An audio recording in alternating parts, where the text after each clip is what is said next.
One of Radius's most successful play scripts is Cell Talk by the American writer Dana Bagshaw, about the relationship between the medieval anchoress or enclosed nun, Dame Julian of Norwich, and the mystic, Margery Kempe. First of all, it's a story about life in medieval England.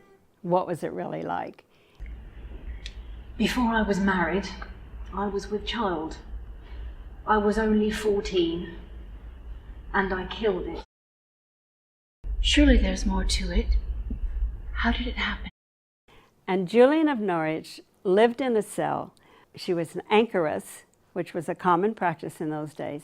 Margery Kempe was a younger woman, about a generation younger.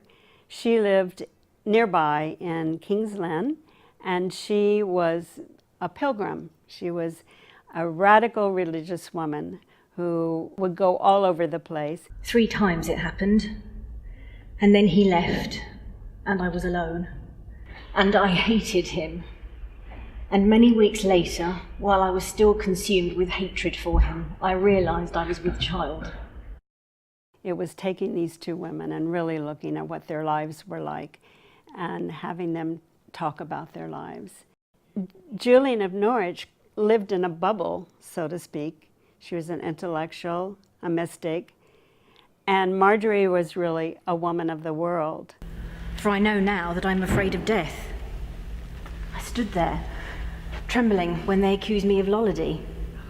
For some years ago, I saw a man I knew, the chaplain of my own St. Margaret's Church, disgraced in public for being a lollard.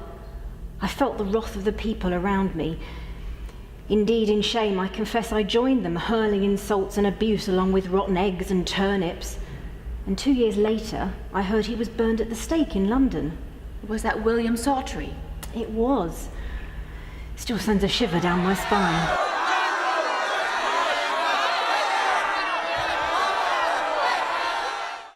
But I never quite understood it. What exactly is lollody, Dame Julian? Julian of Norwich wrote a book called Revelations of Divine Love, which is very, very logical and very cerebral, but a little bit of her personality comes through it. As I understand it, lollards challenge the authority of the Holy Church.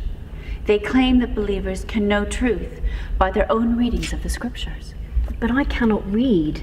I only know these stories from the sermons I hear. And then with Margery, she actually was illiterate, but she dictated her story to a scribe.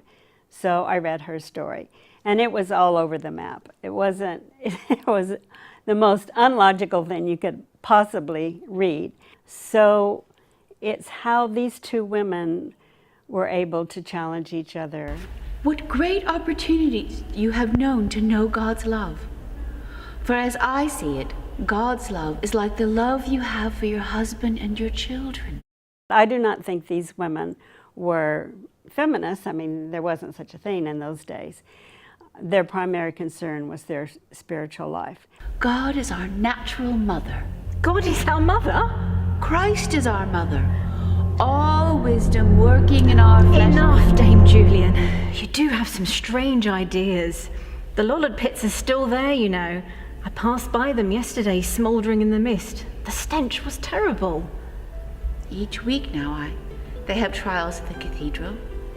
Each week I look out of my window and I see the smoke rising. It's very disturbing. Today, I think what's important about this play, looking at it, is that these 2 women had very different approaches and had very different lives. And yet they came together, supported each other, and learned from each other. And to me, that's very relevant today when we talk about how there's these walls dividing us in our society, and we really need to understand each other. For more information about Radius, visit radiusdrama.org.uk.